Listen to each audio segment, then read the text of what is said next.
Hello Tidians, welcome to another part of my 7 days tour series. Nothing, just a new day with new destination. और आज का दिन समर्पित करते हैं महादेव की नगरी को। काशी का नाम सुनते ही मुझे अलग सी एक्साइटमेंट होती है। मुझे काशी जाने का मन बहुत टाइम से था, वहाँ की गंगा आरती देखने का मन था और बनारस की गलियों में घूमने का तो मान लो सपना था।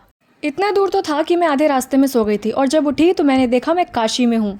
यहाँ से गंगा जी तक पहुँचने में बहुत टाइम लग गया था, लेकिन जब तक पहुँचे तो आरती भी शुरू हो गई थी। तो सबसे पहले हम लोग आरती में शामिल हुए, जिसे मैं बिल्कुल भी मिस नहीं करना चाहती थी।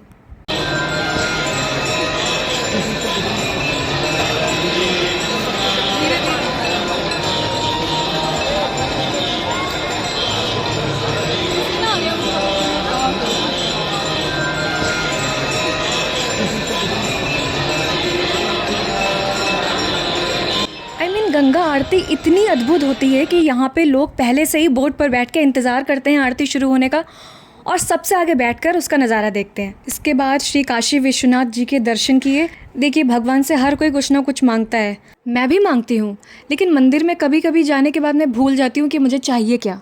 ये तब होता है जब आपको बहुत कुछ भगवान से मांगना हो। मेरे हिसाब से आपको भगवान से कहना चाहिए कि मुझे जिसमें खुशी मिले आप मेरे लिए वो कीजिए।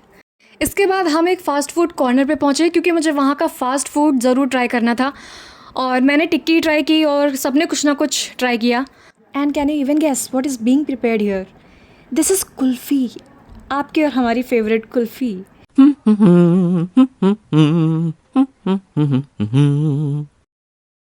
आपको देखने में तो नहीं लग रहा होगा कि बहुत ज़्यादा रात हो गई क्योंकि इतने सारे लोग यहाँ पे आ जा रहे हैं, लेकिन ऑनेस्टली बहुत रात हो चुकी थी और हम लोगों का डिनर करना अभी बाकी था।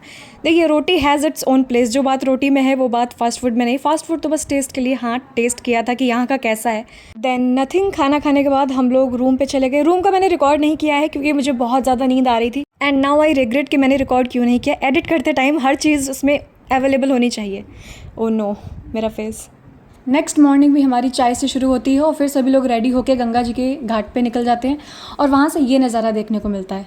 आई डोंट नो कि ये रेड कारपेट यहाँ पर क्यों बिछी हुई है, डेली होती है या फिर आज ही है, जो भी है, लेकिन काशी है तो बहुत सुंदर। And I found these two cuties in this frame. हम सब चल तो साथ में ही रहे थे लेकिन बीच में एक दूसरे से बिछड़ जाते थे। तो because I told you before कि हम लोग 15 to 20 लोग थे जो आगे पीछे चल रहे थे, लेकिन साथ में कोई नहीं चल रहा था, इसलिए बीच बीच में खो जा रहे थे। एनीवेज, हमने इसी बोट में बैठ के सभी घाटों के दर्शन कर लिए गंगा जी से ही। और सबसे ज़रूरी बात कि आपको कितनी भी फ़ोटोज़ और वीडियोज़ लेनी हो, लाइफ जैकेट ज़रूर पहने क्योंकि एक बार धोखा हो जाता है फिर पछतावे के अलावा कुछ भी नहीं बचता। और ये मेरी बहन का स्टाइल मारना शुरू हो गया। जैसे ही हवा चली बाल खुल गए। सभी घाटों के दर्शन अच्छे से हो रहे थे, बट वहाँ थोड़ा सा झटका लगा जब नज़र मणिकर्णिका घाट पर गई। कर्म की कोख ही जन्म का द्वार है, यही संसार का। पास में ही एक मंदिर है जो थोड़ा सा झुका हुआ है। अगर आपको इसके पीछे की स्टोरी पता है तो कमेंट में बताइए।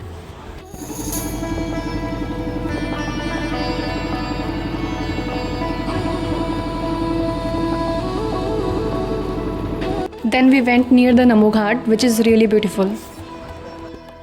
We started going back और इतनी अच्छी हवा चल रही थी कि मेरा मन हो रहा था कि कोई मुझे यहाँ से हटाए ना, मुझे ऐसे पूरे दिन बैठे रहने दो।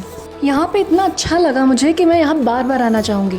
यहाँ आने से पहले मैंने सोचा था कि मैं वहाँ जाके साड़ी पहन के अलग अलग आउटफिट्स पहन के वीडियोस बनाऊँगी, लेकिन यहाँ आने के बाद समझ ही नहीं आया कैसे क्या बनाऊँ, कैसे क्या करूँ, क्योंकि टाइम मैनेज करना था और उसी हिसाब से हर जगह घूमना था। जैसा कि ये बहुत एलिगेंट शहर है, एथनिक पहनने वाला शहर है, बट हमारा पूरा भारत पूरा एथनिक पहनने वाला है, पर लोग पहनते नहीं है, वो अलग बात है। हमारी पहचान एथनिसिटी से ही है, लेकिन लोगों ने कुछ और ही बना के रखा है। एनीवेज, आप ये सीन देखिए